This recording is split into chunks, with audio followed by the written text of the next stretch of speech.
Wicked. Maggie, thank you for joining the show. I appreciate it. Thank you for having me. How was your morning? It was good. This is my morning. Oh, this is your morning? Okay. Yeah. That's good. Good I luck. usually don't wake No up till coffee? like 2 p.m. No.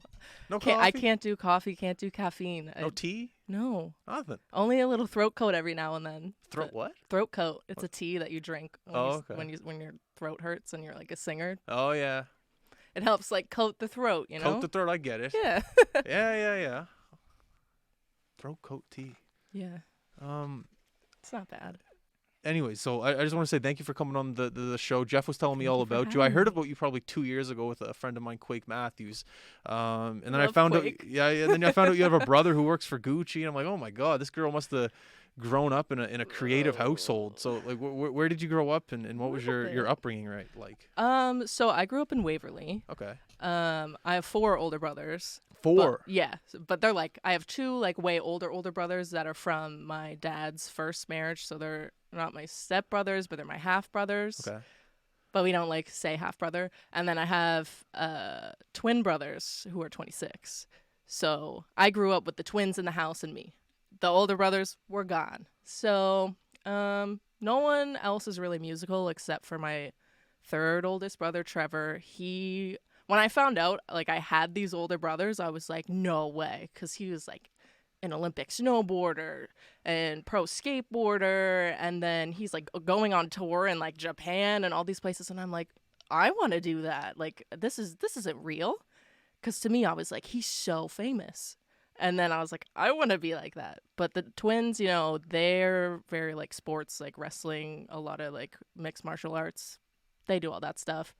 And then my oldest brother, Robin, he designs video games. So, you know, there's like creativity in between the siblings, but I think mostly I kind of just figured it out for myself that I wanted to, mom doesn't sing or like do anything like that. No, none of the twins, like they don't sing or do anything like that. I was like, I'm the only girl. So I figured it out. Are you the youngest one out of everyone? Yeah. So everyone's protecting you. Yeah, I'm the baby. How did you find out that you had a passion for creating music? I mean, when I first met Trevor, he brought me some like CDs, and I remember he gave me my first CDs. I had like the Ramones and A Tribe Called Quest. I was like 5 years old, and I was like, okay, cool. And then I got like the Hillary Duff CDs and the Brat CDs, and then I would listen to those, and I was like, I would sing along, and I was like, this looks really cool. Hannah Montana, grew up with her, and then I was just like, that's so cool that she gets to do that. I want to do that. And I always was like writing poetry and stuff, and then eventually I got a guitar and was like, these are songs. Like, so then I just turned the poems into songs. Oh yeah. Yeah. You ever play Guitar Hero growing up? Yeah. Well, only when my brothers would let me. I used to get like beat up every second day by them, so sometimes they would let me come play a little Rock Band, little Guitar Hero here and there, but they weren't my consoles, so I didn't get to decide when I got to play. I couldn't imagine being a younger girl in a household with older brothers. I got a younger brother, but I'm the only. It's just me and him. I couldn't imagine having a couple. Yeah. Probably made you tougher though. It did for sure. I was thinking about that the other day, but I definitely was by myself a lot growing up because the twins, they're best friends. They have each other and they're boys. For me, it was like I would just play in my room and play school with my stuffed animals and be like and talk to them, like literally insane, but. My brothers didn't want to play with me. They're like, ew, little sister, gross. Like, let's just go punch her in the stomach for fun. Instead, that's kind of what it was growing up. But now that we're grown up, it's like they're my best friends. So it's kind of cool to come into that where the 4-year age gap, once you get into your 20s, it's not that much anymore. Yeah. And we have a lot more in common than we did when we were like 6 and 10. Yeah, it's interesting how that. I have a younger brother who's 6 years younger than me, and I remember growing up like, I'll never have anything in common with this guy. Yeah. But I'm 30, he's 24 now, and she's like, we just shoot the shit like he's a regular guy. Like, what the hell happened? Time's flying. Exactly. Yeah. But yeah, it's kind of nice when you're able to develop a relationship with your family members that maybe you had random beef with before. It's kind of cool. Random beef. Yeah.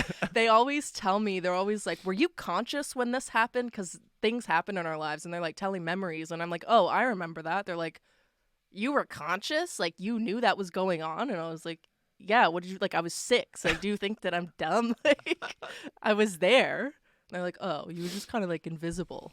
And I was like, thanks, guys. I'm gonna write a song about that. Yeah. That's good. That's Yeah. that's crazy. Yeah, that's Mm, I couldn't imagine the amount of the thick skin that you've grown over the past yeah. lifetime to be able to seriously though, like to pursue it. Like I was listening to some of your music this morning and some of the things you talk about. It's not easy for everyone Hell to yeah. talk about. You talk about like breaking up and Oh stuff. my Like God. I don't know. It's just like Yeah. I could never talk about stuff like that publicly Y- on an open forum, and it seems like you have that I don't really care attitude. I mean, you kind of have to. You have to be that way to, to be an artist. Being an artist is hard. It's just like, I write songs about shit that I go through and like things that have happened to me in my life because I know that something that I've gone through, somebody else has probably gone through and it's relatable to them. And I was thinking yesterday that our individual experiences, they're not as like original as we think they are. Like you can get very specific in something and someone will be like, oh, I went through something just like that. What? And it's like, that's just how it goes. You find that when you're Yeah. creating music and you listen to other people's music, you're like, oh, that's similar to what I went through. Yeah, sometimes. I mean, I definitely, yeah.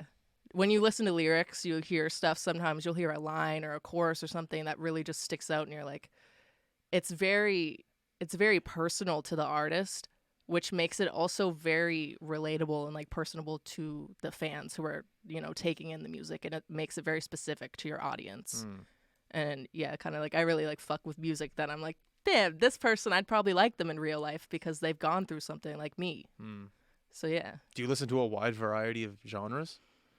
Yes, I would say that. Like a weird genre? Like, I give don't me. think any genre of music That's is like fair. weird at this point, but definitely because when I don't like to like put my music in a category, like technically, yes, it's pop music, but every time I make a song, it's inspired by a feeling or something I've gone through. So I like the music to like sound like the feeling. So by doing that, it's like I got to pull from different genres every time. So I guess like I'm horrible at knowing the names of songs, lyrics of songs, and like I know artists, but I'm very like melodically, like if I hear a melody or someone's like, yo, you know this song by like, I don't know, by like Post Malone or something, I'm like, play me like 1 second of it and then I'll know it. So I'm very sounds oriented. Okay. It's not exactly like if I hear something that I fuck with, then I'm like, all right, sweet. Like I like jazz music, I like pop, I like rock, I like rap, I like, I like it all. It's just cool to see what other people are doing in like their respective field of music. How much research do you do on your own time rather than having to be like in a studio? I watched that Billie Eilish documentary and her making music in her bedroom, making a Grammy award-winning album in her bedroom. I was blown away by that, and I have a couple friends in the music industry, and they're like, you don't need a studio anymore. You just need the time and a laptop and a mic and research and have an actual interest in what you're doing, and you can make music. Yeah. I mean, on my own time, like I'm writing all the time, whether it's a song or it's just what's in my head. I write at least like 2 to 3 times a day. What? Yeah, like I just, when there's nobody to like banter with and talk to, it's like I got to just write it down and then I'll go look at it later.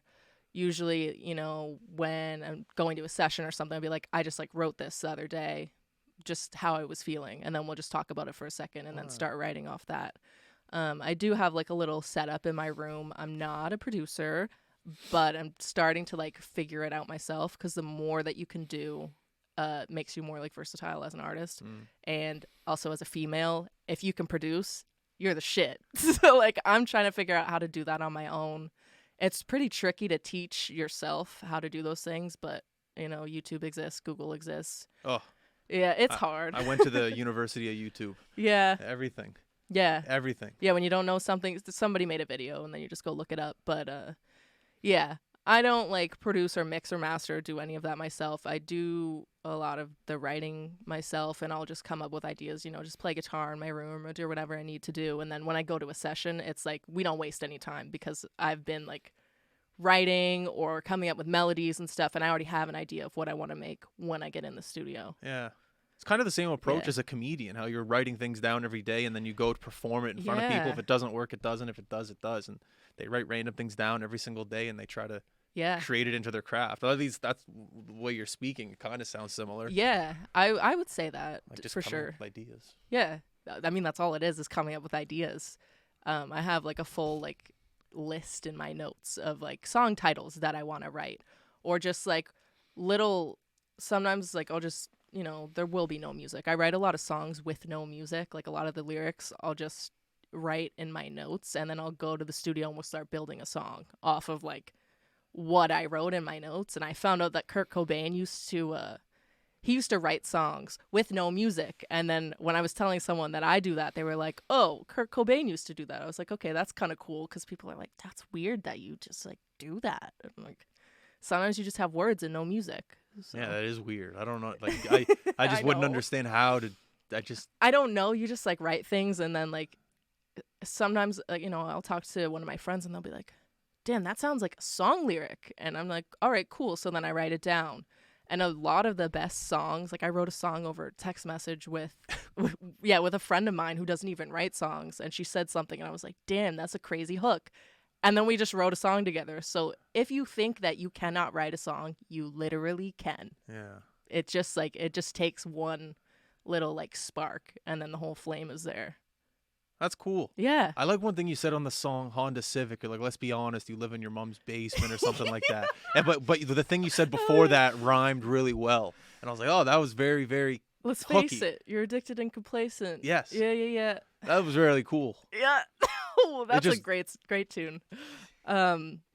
Yeah, I wrote that with a friend of mine. His name's Riley Buchla. He's a dope ass artist. Hey, Riley. Yeah, he's lit. That song really, that was a song that came from me just going in there being like, hey guys, let me just tell you a quick story. Yeah. And then we started talking about my old Civic. And then when I moved to LA and then I broke up with my boyfriend, I never got my car back. And then he was like, damn, let's write a song about it. So then we wrote the song.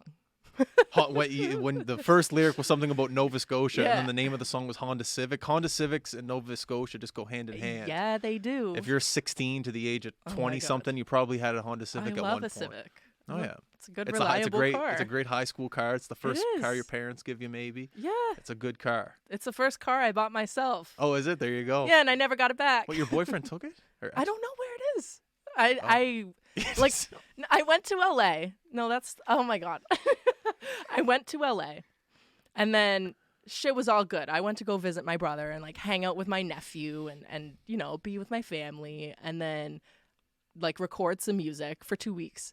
And over that 2-week period, I got like my ex accused me of like being a porn star, like sent me a screenshot literally of like page 46 on Pornhub, like straight up was like, this is you. And I was like, come on, bro, like that is not me.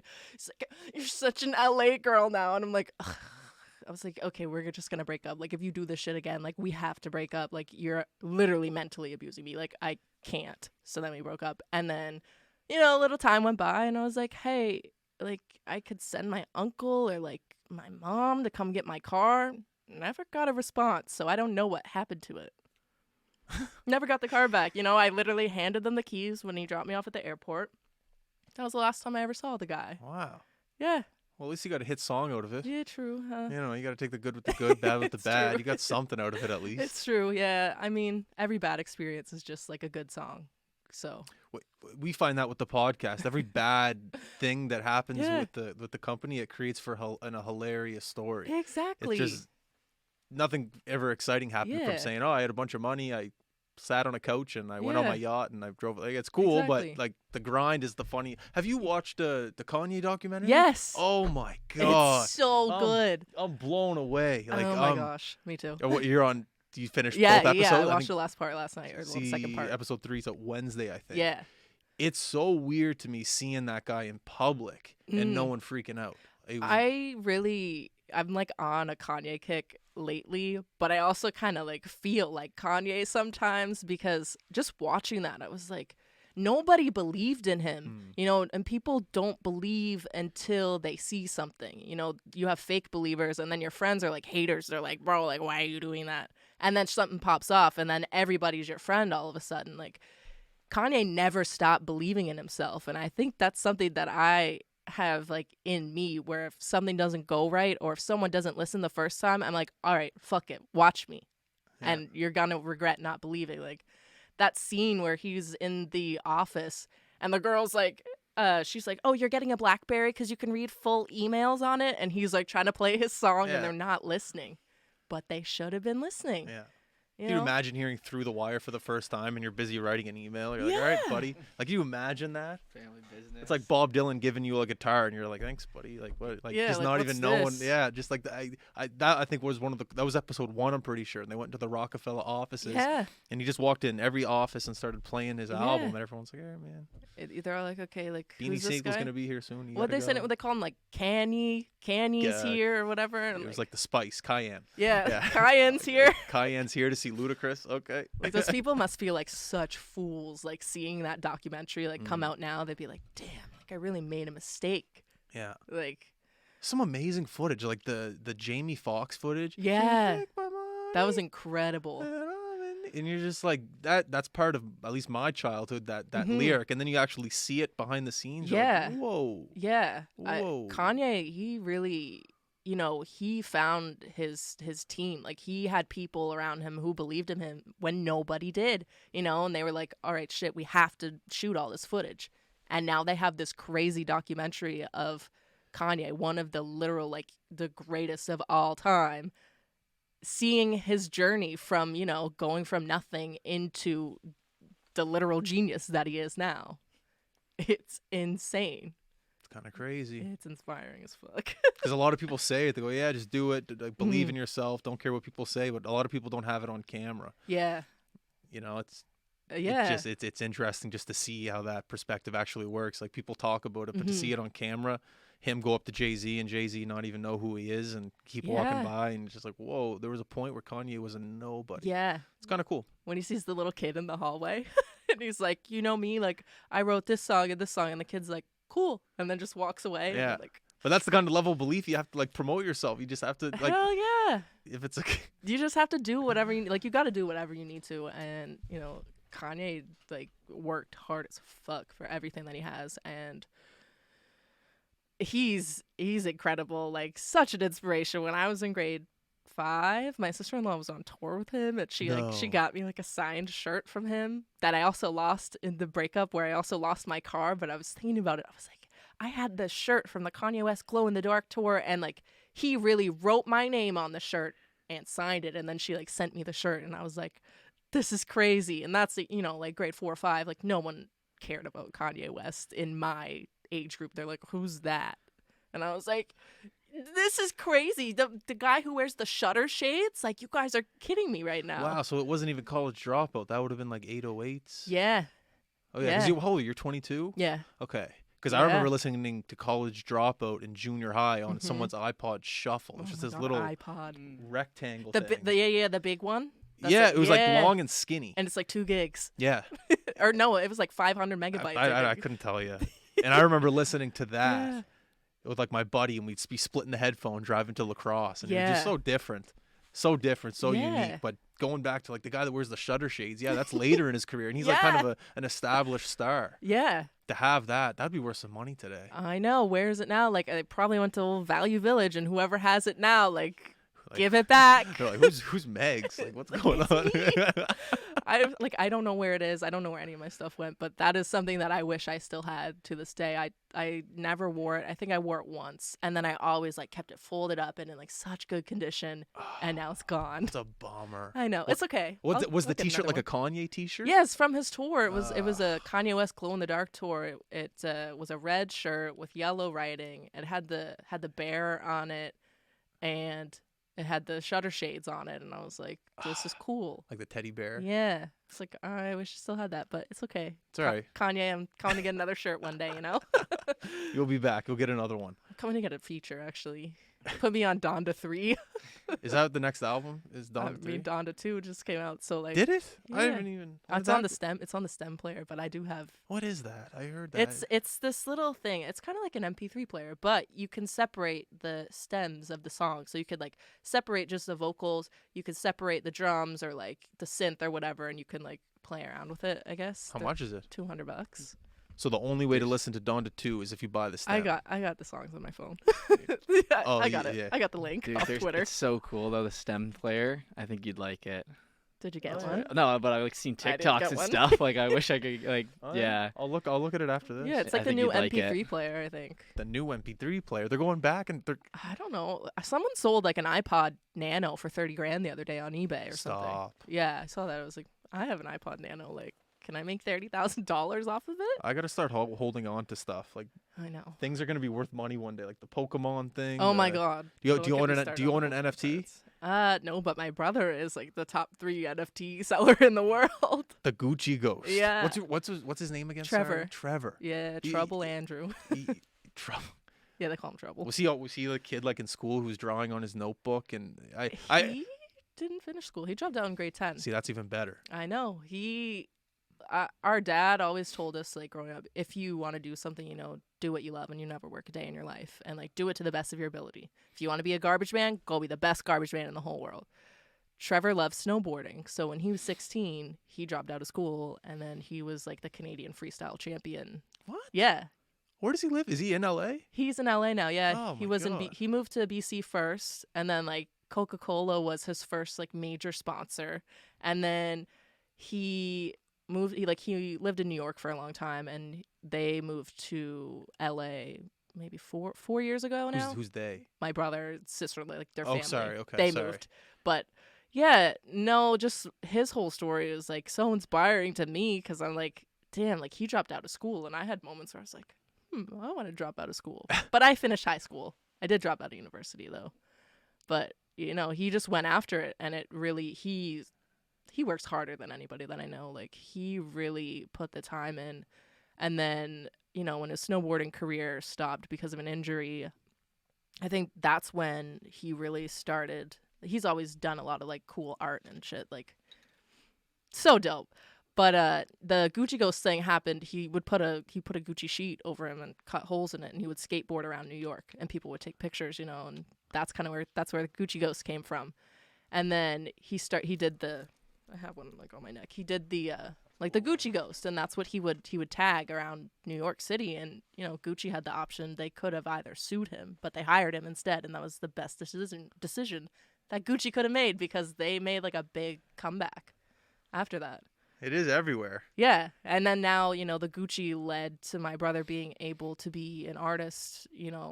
Not just do the Gucci collaboration and all that stuff. He's his own artist, He has his own clothing brand, and he sells paintings, and he makes like these insane paintings. I lived with him for 3 years, so we became really close during that time, and we'd hang out in his studio, and I would just watch him paint for hours, and like seeing him do what he loves was like, I was like, I need to go harder in the things that I love. So then I just like kept doing that. But he's a big like do it yourself. Like, so I was like, just if no one's gonna do it for you, you gotta fucking DIY. And I'm like, okay, cool, DIY or die. And then he's, oh my god, he's probably like my right hand, like number one supporter. Pushed me into like every amazing thing that I've ever done. He to talk about nepotism for like 1 second. I think that I might be a little bit of like a nepotism baby, slightly, because, and I will acknowledge that because I know like later on people are going to be like, why is your brother's name in blue on Wikipedia? And I'm like, and then, What does that have to do with anything? I've seen it going around on Twitter. Like people are like being like made fun of, or just they're like, your career is only so good because your parents are this person and they could have, but that's literally how everything works. It's who you know. And it's like what rooms you can fit yourself into. Yes, it's how hard you can work, but it matters who you can meet along the way. But my brother definitely, if he didn't live in LA, I don't think I would have gone there when I did. And like just living with them, I was able to move to a new place where my career was able to become like what it is now. And I was able to meet people. I met a lot of people through him, but I've also met a lot of people on my own. But just by being able to live with them in LA, in a new city, I was able to find a whole new group of friends and just network with tons of people who do what I do and are better than me, and I could learn from. And I owe it all to him, because without him, and his support too, like the whole way through. I don't think I definitely would not be where I am today, or like even doing music. I don't think. So definitely, yeah, his whole story is insane. Like, oh my God, I could just like talk about it forever. Well, that's sick.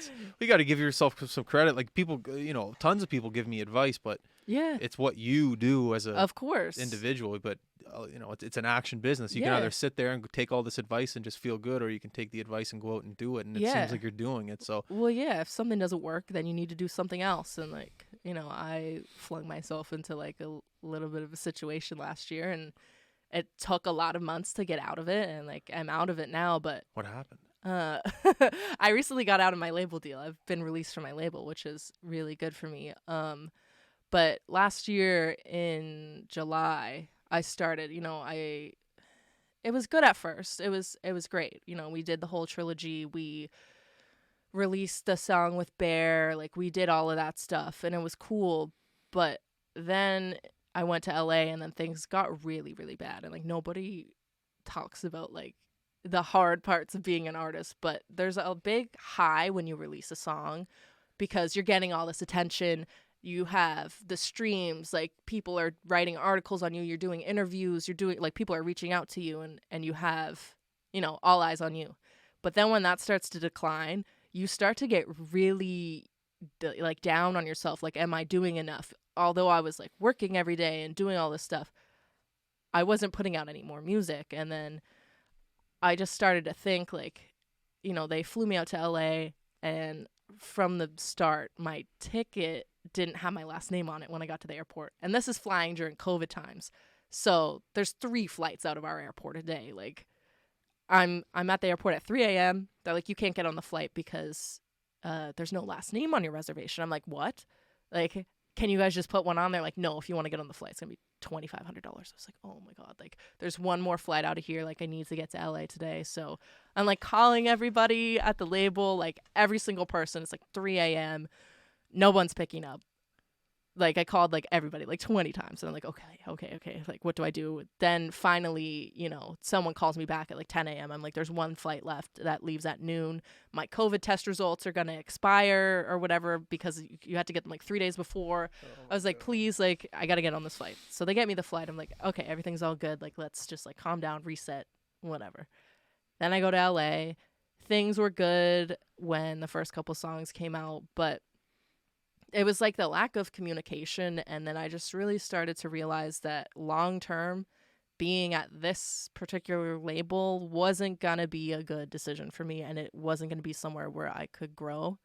It was good at first, and it was like a cool little like stepping stone, but like my mental health was horrible. I wasn't meeting anybody new. There were a lot of things that they said were going to happen, and then they didn't happen, and I was just kind of like, I can't do this anymore because, I used to live in LA, and then I moved home during COVID, and then nothing. I felt like I was doing all of the work, and I was like leading all the creative, and like all the songs that were coming from me. It wasn't anybody that they had introduced me to the whole time that I was there. I've literally I've never even met them in person. Anyway, so it's just like a big thing because, you see all the time, like, it's hard for artists to get out of label deals. It's really difficult because, when you sign a contract, that's a contract, and they will hold on to you as long as they can. But I was really lucky in the situation where they did agree to let me go, but it took like 9 months. Like, I had sent an email in July and then didn't get a phone call till September. And then from September until literally February, I was like, what's going on? And then that's, a couple days ago was like when I'm finally free. But it took so long, and it just, oh my goodness, just wasn't where I was gonna thrive and grow. And I look back on that, like, it was good at the start. Like, I thought that it was gonna be something, but then as things started to unfold, it wasn't what I thought it was gonna be. And I'm glad that I realized that early on before I got like too deep into it. Mm-hmm. And it was a good experience. I setback, but I learned a lot and I observed a lot while I was there. and like I know not to make that mistake again, I guess. Mm. But like it's hard. It's hard because it's like wolf in sheep's clothing. Like you don't know. Yeah. It's difficult. I got two questions for you. Yeah. Well, I have one question Yeah. and one another statement. It seems like that's a common trait of artists that whenever they sign with a label for the first time, Yeah. they don't really have a good experience with it. Mhm. And two, what was the question? It blanked. Oh yeah, what's the benefit when you're a young artist Yeah. and a label approaches you? What's the benefit of joining a label? So let's say like you didn't even know this label, they approached you, they're Yeah. like, here's what we're gonna do for you. Mhm. Like, what did you go? Oh wow, I gotta sign with them. Okay, well, I signed with them during COVID, like quarantine time. And when I was in LA, that was like hotspot of the world, super bad. Like we didn't leave our house for like 6 months. Like we were inside every single day for the first like 3 months. We didn't go outside, like didn't go for a walk. Like we were inside, locked down. And also the riots were going on, like all this stuff was happening. And like I was living with my brother and my sister-in-law and their kids. So I was helping like take care of them every day and cleaning the house. Like stuff was just like How old are the kids? Radek is the oldest. He's turning 8 this year, Yeah. and then there's twins, boy and girl, and they're turning 3 this Yeah, year. that's young. It's tough to be Wait. locked in a house. No, they're turning 4. My bad. Yeah, They're that's turning- still a young Insane. age. Yeah, it was hard, you know, because Yeah. they were 2 when Yeah. all that started, and it's like they're babies, like Yeah. you know, they're not getting the child experience. Even Radek, he was 5 when it started. Like I felt so bad every day, you know, it's online school and all this stuff, and I'm just like, man, I wish we could go outside, but it was so bad, especially during the first wave. Obviously, like we didn't know what was going on. So that was happening, and you know, I didn't have as much time to work on music. I got approached by Sony actually, and they had sent me over some like beats or whatever. They were like, what can you do? I was like, okay, cool. So I was like upstairs when the kids would all be asleep. Obviously can't be that loud, but I'd be like whispering into a microphone, like trying to make these little demos for Sony. So I did like make one, and then they were impressed and they like made me an offer, but I said no. I turned it down. And then my brother actually like had introduced me to the label because they wanted to like work on music with him or something. And then my brother, you know, he's more in like the art space right now, so he was kind of like, oh, okay, you should listen to my sister. And then I get on the phone with the label, and usually, you know, they're like, when someone says, oh, you should check this person out, like their music is not that good. Like if they're like, oh, like check out my sister. But then he was like, they told me, they were like, we were like so impressed by what you did. And like I was floored. I turned the song on, or I turned like the whole EP on or whatever, and it was insane. And then I was like, okay, cool. Like these people sound like they really believe in me the way that I believe in myself. They're really like hyped it up. Like the energy was there, and I was like, okay, like I'm so depressed, you know, I don't know what I'm gonna do. I'm like not making any money right now. I can't go out, haven't seen friends. Then I get this offer or whatever from them, and I start working with them, and that seemed like the light at the end of the tunnel for me right there, because you know the future was like non-existent at the point of COVID. I was like, if this is the only shot that I get, I should probably take it, because I don't know what's gonna happen next. Yeah. And it's, as a young artist, you can be naive, and I was a little bit. But also I've had, like, my brother is a great mentor, and he's, you know, introduced me to a lot of people that I've watched their careers kind of unfold, which is partly why, if my career popped off 2 years ago when I like went to the label, I wouldn't have been ready, I don't think. Like I could have said that I was at that point, but I don't think that if it had happened then, it wouldn't have been good for me, I don't think. So now that I'm like, I've gone through it, I'm really glad that it didn't happen for me during the time that I was there. But as a young artist, it is beneficial to have label support. You know, everybody, I mean, in the old ways of music, everybody wants to have a label. Everybody wants to have like a whole ass team behind them. But when you go to a label, you know, there's people who are at the label before you. So I figured it would be cool for me to go to a smaller label, because it's not like Cardi B is at the label or like Post Malone's over there and they're like, all right, shit, we got to get their album out. I felt like, you know, they made it seem like I was going to be a very big priority to be there. And I was at first. But then after like the project came out, things started to slow down. But from going there, you know, they told me that they knew all these people. And I just kind of had a moment where I was like, I need to like separate myself from like my brother and all of that and like kind of find my own way. So this is just like a stepping stone in doing that. But yeah, it can really help your career if you have a label, if you have the right people, and if you have a good team. And as a young person, it's appealing because, you know, I was broke. I didn't have any money. So then it's like, okay, these people are ready to invest in what I'm doing because they believe in me. So that was something that I was like, okay, shit, we should probably do that. And then I had Andy Hines direct like my music videos and I was like, okay, that's cool as fuck. Like, let's do that. So that was all like the cool, fun, exciting part for me. And, you know, I had the Black Bear feature ready to come out when I signed there. And then it was like, whoosh. And then all that happened. And then I was like, okay, what's next? Because nothing has changed. It sucks you can't do live performances either after having a hit song.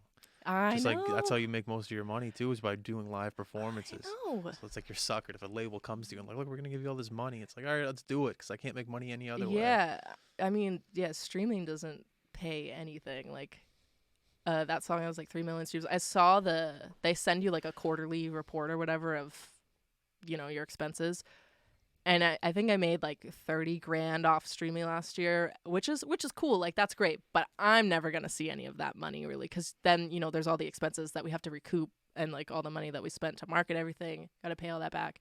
Then when you go to like the publishing shares of everything for all the songs, it like gets divvied up. And then there's like, what, like 4 grand left? Like 1 million streams is 4 grand. It's hard. Oh, I know, right? It's literally, could you imagine? I know. People look at artists, but like songwriters don't get paid. Like, it's just a whole thing. Like, I don't know if you ever see, but it's like the whole songwriting thing is horrible because when a songwriter comes into a session, you know, the producer, the engineer, they get their fee for the day or whatever. Like, they get paid. The songwriter's there, and usually they are benefiting off of, you know, it's if this song pops off, I get paid. It's not, they don't get like a set rate, and songwriters aren't allowed to unionize. Like, it's just a whole thing. So it's like, yeah, a songwriter's coming in who writes hit songs, but they're not getting paid until the song pops off and gets like 10 million streams. And then even after that, it takes years to get paid. No offense, it doesn't sound like a great business. It No! sounds like It's not. I'd be so upset Yeah. if I wasn't being It's hard. compensated for my hard work. Yeah, like if you're not getting paid for your art, like, yes, it sucks, but also songwriters and musicians, like, I love making music, so like I'm never going to stop doing that.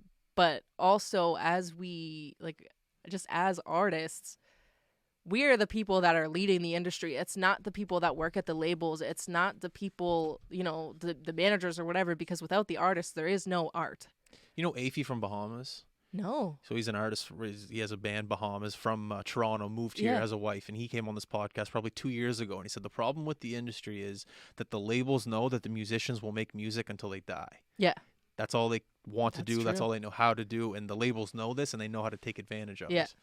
And he's like, that's the issue, because at the end of the day, what am I going to do? Not make music? No, I'm going to make music till the day I die, and the labels know this. So there's an issue there within that line of communication. That's what he said, and that really resonated with me. And as you're talking here, it true. seems very similar to your case. Yeah, I had a really hard time because it felt like, you know, last year I really hit like rock bottom, and I was like, damn, like I was like Googling how can I damage my vocal cords so I can never sing again. Like, that's how bad things got for me, and I was like ready to do whatever I had to do, because I like, for me to love making music, and that's all I've done like every single day for at least like the past 4 or 5 years, and then, you know, since I was 10, like that's all that I've done. And for me to have a moment where I'm like, if I can't find my way out of the situation, I'm just gonna quit music. I don't want to make music anymore. Like, for me to say that to myself, like,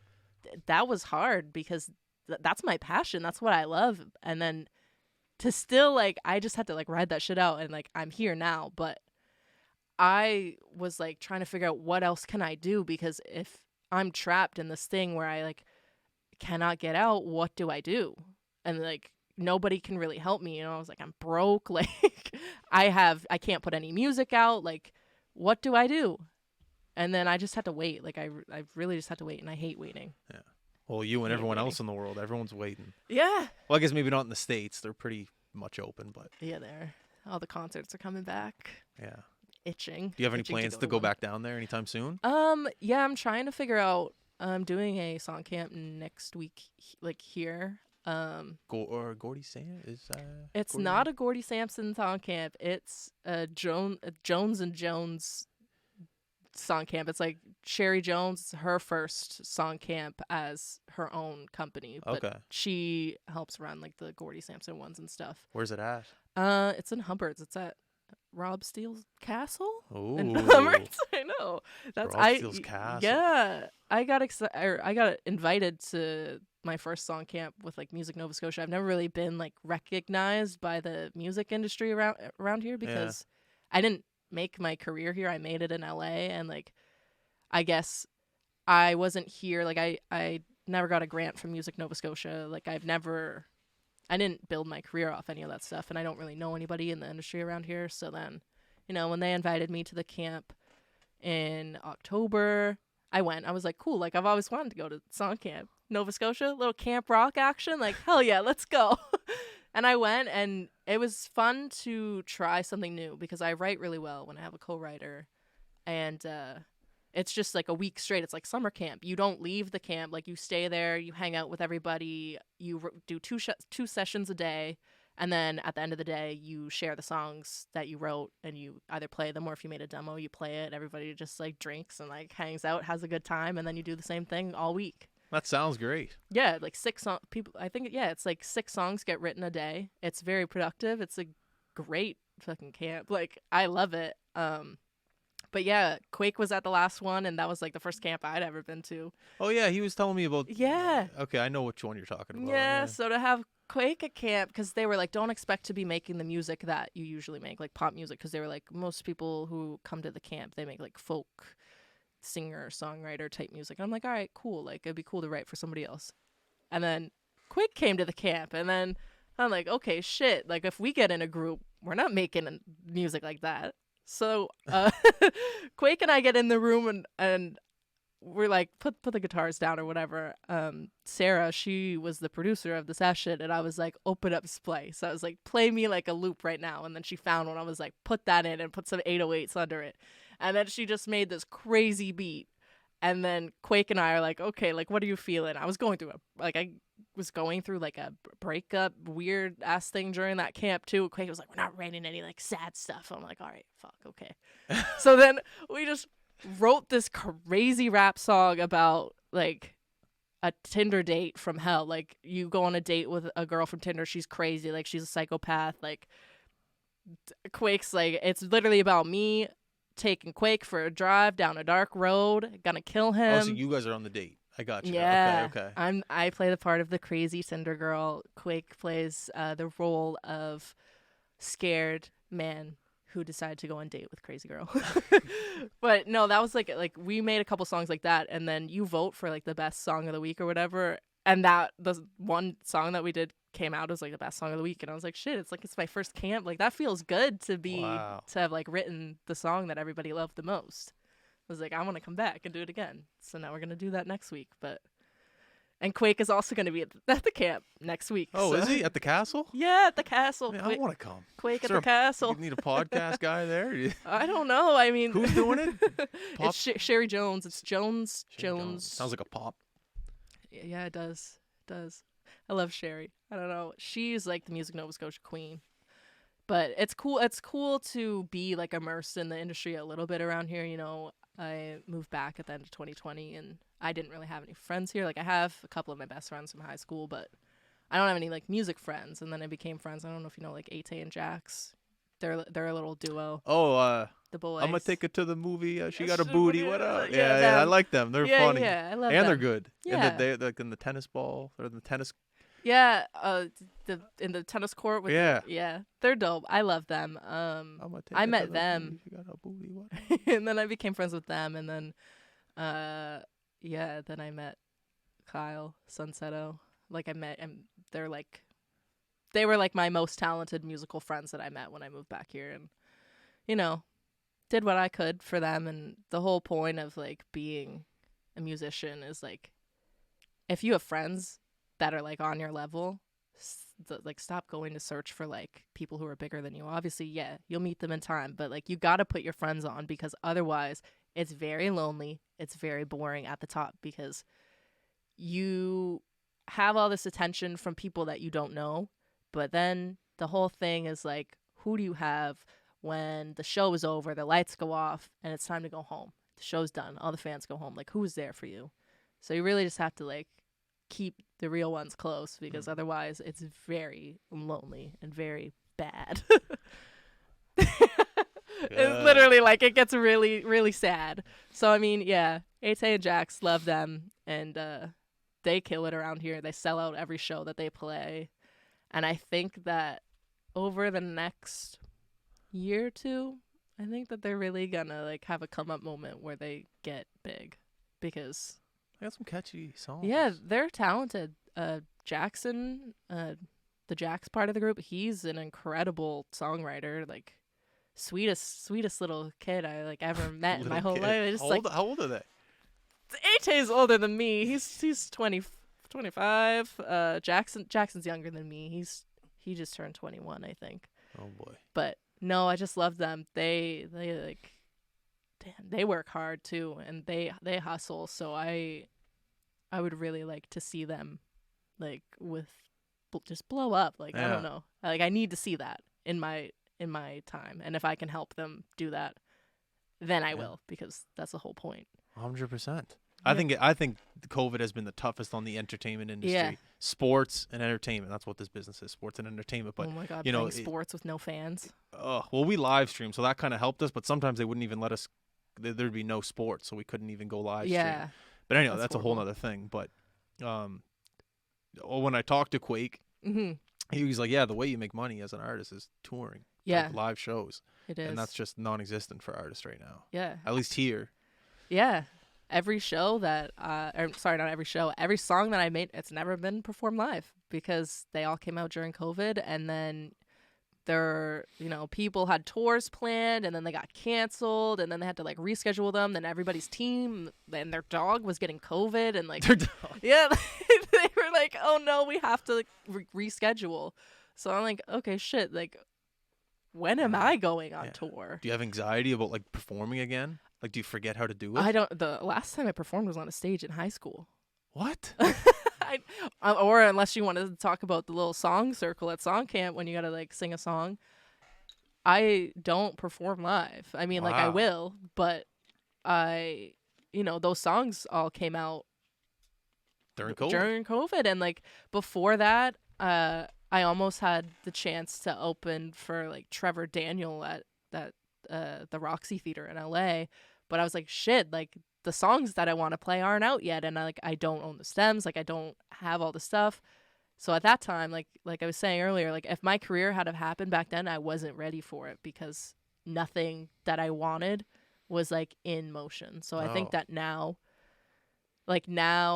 I've kind of like progressed and moved forward, and then now I'm talking to the agent that I was dealing with before all this happened, and the guy who like I want him to be my manager. I'm like dealing with them again, because when I was dealing with them before, it was too much, and I had to just like recognize that and be like, right now is like not my time to do that. And looking back, it was a good thing, because COVID happened, and now we're like coming out of it. So I think it's gonna be good. 100%. But no, COVID hurt everybody. Like, it destroyed the music industry. I hate Zoom songwriting sessions. I hate them with like a passion. It's just like cringy and like embarrassing. Like, I don't like writing on Zoom. They like get you on the call, and they're like, all right, like, what do you think of this beat? Like, okay, like sing a little melody. Like, I don't want to sing to my webcam, dude. Like, I need to be in the studio where we're like in there playing it over the speakers, and it's loud, and we're like making a vibe in the studio together, not me at home on my laptop and you at home on your laptop saying, oh, this could be a cool song. It just like, It's hard to build chemistry. yeah, it's not the same. I did write like one good song over Zoom, but I was also in a studio with somebody else. So it was like me and then the guy who was engineering the session and then the songwriter, but also she's like one of my best friends. So like it's okay because I could like FaceTime her and Yeah. we can just talk. But we did one good song. But other than that, any time that's like a Zoom session, I'm like, I just don't.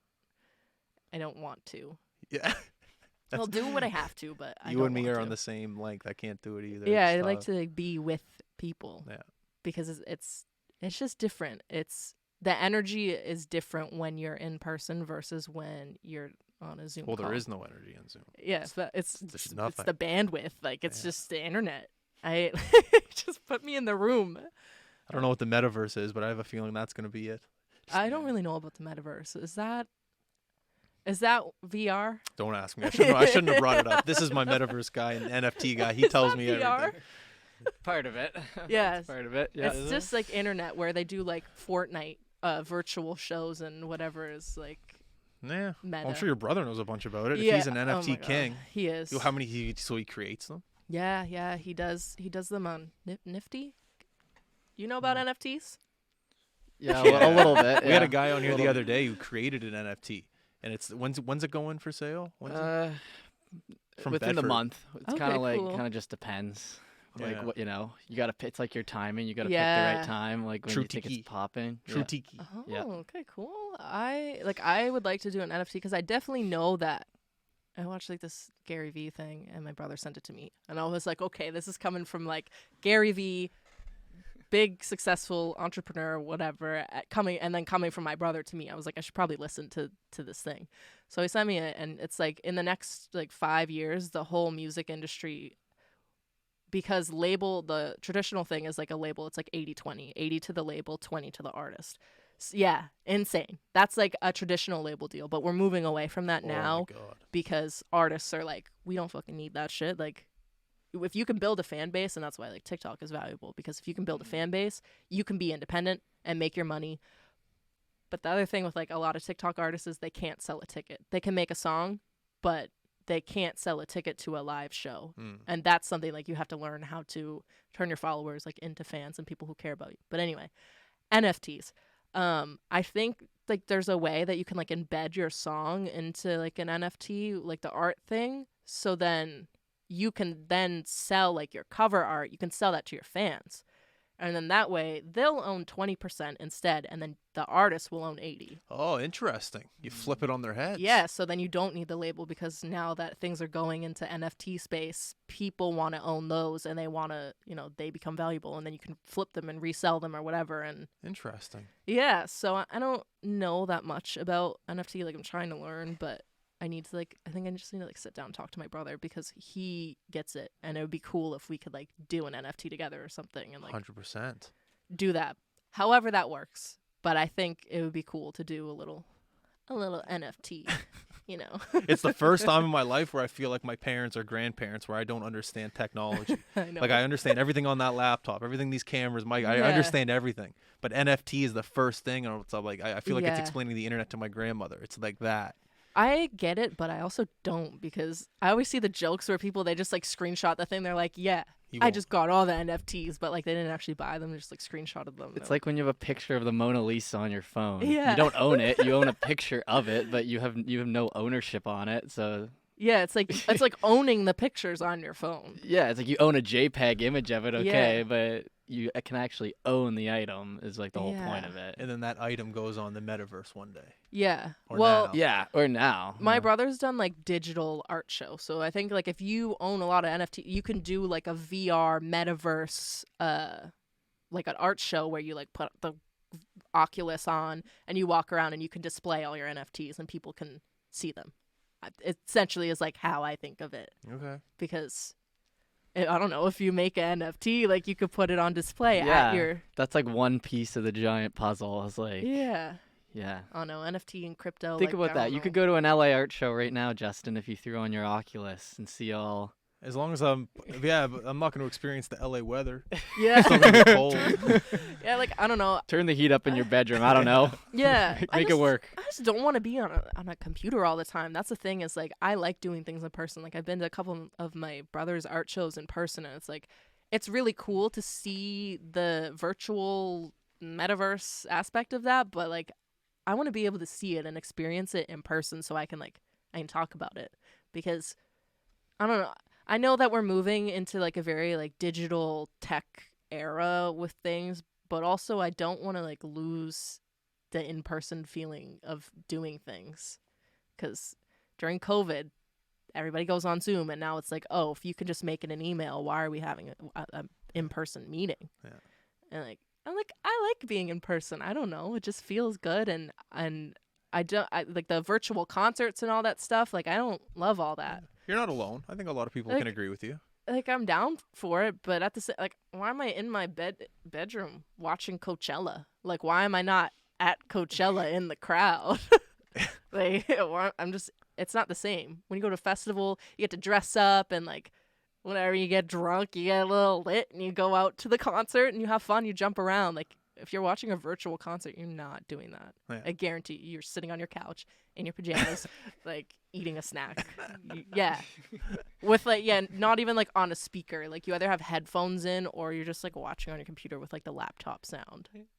Like, why are we doing that? I'd rather be in Montreal partying. I think that'd be a different. Yeah. They just released the new the lineup, didn't they? Coachella. Yeah.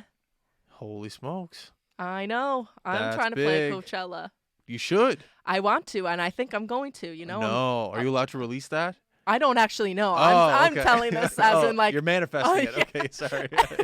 No, but like I have friends playing at Coachella, so then it's like the next thing is like I'll be the friend playing at Coachella.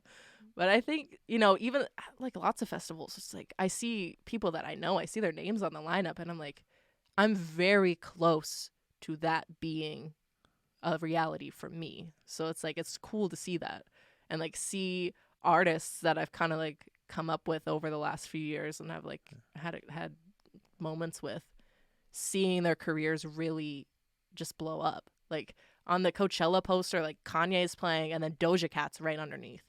And I remember Doja when she had like 15,000 followers, and I'd be in the studio because we work with the same producer, and she would like come into one of my sessions, and I'd just be like, No. like, hey, and like that was a cool moment. And then to see her on her lives, like producing songs in her bedroom, and now she's like the biggest pop star in the world. You go to the gym, she's on every second song. Yeah, And she's everywhere. I know. It's like watching her go from that, and then also watching her like do all her rap stuff, seeing that come into like mainstream radio. Like the first time I heard her on the radio, I remember I was like, this is a moment, because she's about to become the next biggest thing.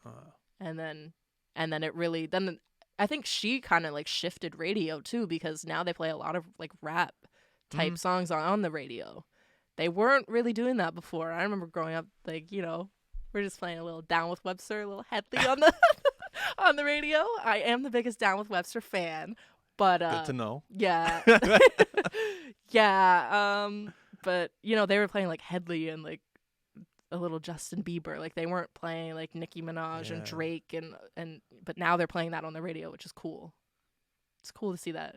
I remember The Weeknd on the radio for the first time, and he was talking about doing cocaine, Yeah. but he didn't say it like that. Like they were like, I just won a kids MTV award show talking about doing a line of blow. But I remember I have a buddy who loves hip hop, and he's talking to me. He goes, you know, the Weeknd's on the radio talking about doing blow. Yeah. But they think it's. Oh yeah, I can't feel my face. Yeah, I can't feel my face. Yeah, that was That's the song. they Was that the think- name of it? That Yeah, was, yeah. And he's like, he's tricking everyone. I was like, oh, that's He's kind of smart. tricking everyone. That's very smart. It's a good song. I mean, I can't.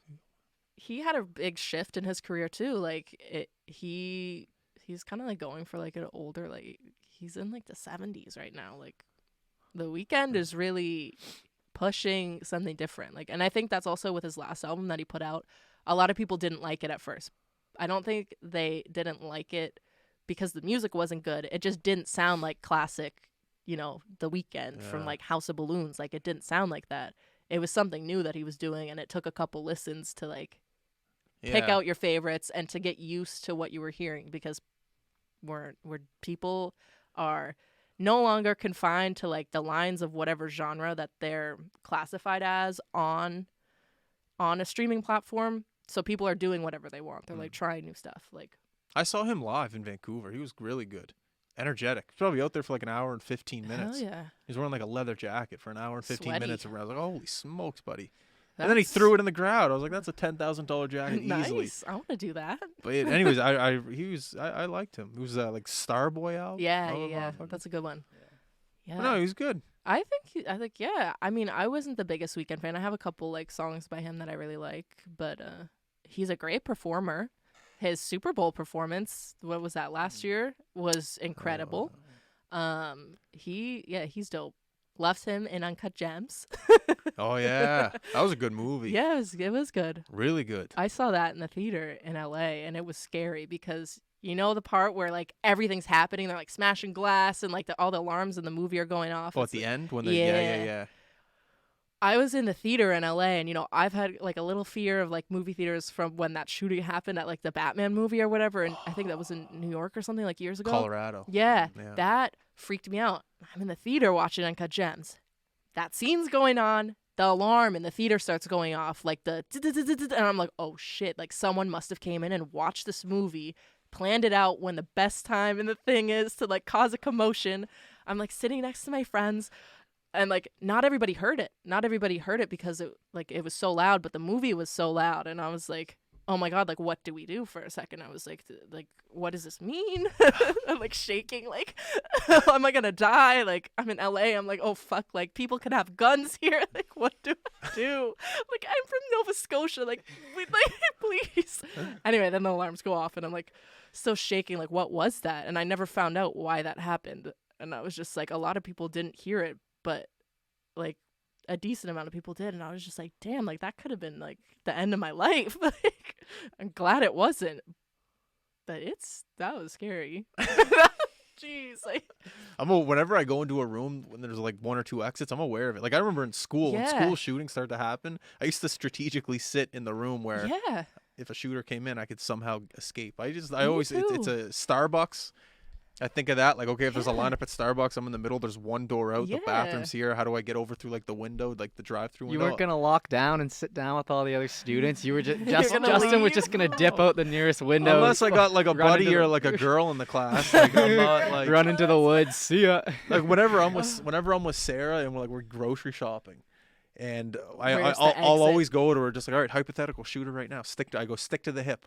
yeah. So like we'll be going through the craft dinner aisle, whatever. That's Stick to the cute. hip, and we'll go through like a little like routine, like a little fire drill. So That's I'm dead cute. serious. That's cute for Because you if guys. I love that. you gotta go. Well, I mean, it's There's a route. as a kid, like I think, like I wasn't like scared, but I did have like just in my brain like something could happen. So like on the bus, like I would like to sit on the school bus, like on the one with the red handle where you could push the window open in case you know we'd go over some turns in the winter. I'd be like, if the bus flips over on the side, I can crawl out the window. Honestly, Like I don't know. As a kid, like I don't know. Did you remember doing like the train safety stuff in school? Did you guys ever do? no, it's more just fire drills. You ever did train safety in school? Where you watched a video? On a train, like actual train. Not on it, station? like train tracks. Like they show you this Oh, video. I don't think so. And there's like this little like puppet guy walking on the train tracks, and he has headphones on. I was in grade 4 when I saw this. He has headphones on, and the train's coming, and his back is turned, and the train hits the puppet guy, and they're like, "Don't walk on the train tracks." Like, yeah, What? I That's don't know. crazy. You guys didn't have that? No, that was like a school thing. Yeah. I mean, you guys weren't in high school when the whole like killer clown thing was happening. No, I'm the same age as you, so I definitely You probably remember did. the I probably did clowns? hear that video at some point, and I do remember the clowns. Yeah. Okay, so like I went to Lockview.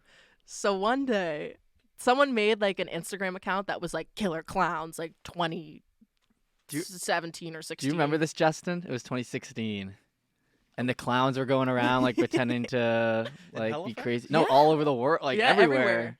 clowns like were a just showing up fad. with like people dressed like clowns, like knives and like And guns they would and chase stuff. after cars and stuff. You have no recollection of My this? school had a lockdown because of that. Like we got like a threat, and someone like saw a clown in the path or something, and then we went on lockdown. And then an email went out to the parents like, "We're aware of the threat of the killer clowns." Or something. Justin would have been out the back window as soon as that lockdown went Oh my over. God, I would be out of there so quick. But what if the clown got you? It was No. like Pennywise in real life. I have great lateral movement. No clowns getting me. I guess, yeah, me either. No clowns get me. No clowns around here. That's crazy. I didn't know that. But I saw that Pennywiser movie. That was good. The clown in the gutter. That was terrifying. Clown in the gutter. They should have called it that Clown in instead. the gutter. I saw that. I watched it for the first time. I think it was 11. Freaked me out. Scared of clowns. And now I see Pennywise and I just say, hey, I think he's cute. Like, look at Clown? him. Just Pennywise. Got a little crush on Pennywise, you know? He's a little scary. He's like, come here, I'm in the gutter. And okay. Do you know the like original story behind that clown? About the real story? I don't know. Do I? There was a guy lived in San Francisco, and you know this guy? Yeah. Forget his name. Dude, in high school. What was his name? John Wayne Gacy. Oh, Yeah, that's it. yeah. I and know he that. used to get like young boys to come over Yeah. and like help him paint, and he would rape them and kill them and like Mhm. bury them in his basement. When they went to find the bodies, there's like 50 bodies in his basement. Yeah. Oh. I did law class in high school, and that was my favorite thing. But learning about all the like murders and stuff, like what's it, Robert Pigden? You know about him? Heard the name. He killed like all the prostitutes or whatever. He would like take them up to his farm and he like kill them and then he like feed them to his pigs. Oh. Man, there's people with a lot of He- time on their hands. Like what? It's insane. Like who thinks of Dude, this when stuff? I was first year, I was living in Toronto. We had there was a person who killed like a bunch of people, like 5 people, one street over from my residence, and we'd get like emails, like What? someone just went missing on Mutual Street, which is literally like 2 minutes walk away, because it was like a gay strip club or something Oh up my there, and like they would God. specifically target that. So like it was like first year university, we get emails from my university, from my residents, from everyone. So it's like the same thing as that guy. I'm glad you're still alive. Yeah. Yeah, attaboy, Jeff. That's God. crazy. Yeah, crazy world we live in. Yeah, it is. Yeah, pretty nuts. How much time? How much time are we at right now? Hour 10. Hour 10? Oh, Jesus. We're What do into the murder mystery here. I got a split. I got the other. I got a live stream and stuff popping up right now. What are you doing the rest of the day? I gotta go sell some boots. not my shoes Oh. I'm wearing. I gotta go sell some boots. Why do you gotta go? What? Just because I've been cleaning out the closet. Oh, yeah, spring cleaning. Yeah, gotta go do that and then write some songs probably, or write a song. That's probably Try it. coffee. I have a don't know. coffee. I saw that if you got ADHD, I don't know if I do, but I probably do. You probably should you shouldn't drink it because it like counteracts it or something. Yeah, I don't maybe. know. Okay, don't listen. I used to work at Tim's. I worked at Tim's like Did 3 ya? years. Didn't like hot drinks. Ironic that I worked there. Everything bagel, herb and garlic, cream cheese. That's my go-to at Tim's. That shit tastes like cigarette butts. Ah. But anyway. It does. I Well, don't you know. work there. You probably The herb and garlic that just tastes like a cigarette smells. knew. Whatever. What's your go-to at Tim's? I used to get a French toast bagel toasted with plain cream cheese, but now I'll do a little cinnamon raisin toasted with plain cream cheese. Spiced it up. And I like a 3 cheese, like cheese tea biscuit with jam Oh and yeah, butter yeah, on yeah. I it, know those. toasted.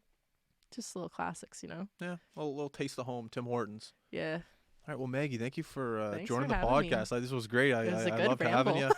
Yeah, it was great. I It's a really great enjoy chat. having artists come over and talk about Yeah.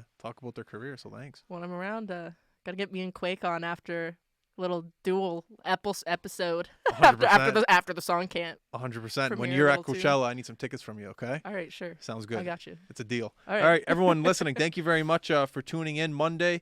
Work hard, have fun, listen to Maggie, Yeah. and that's it. We're out. Peace. Sweet.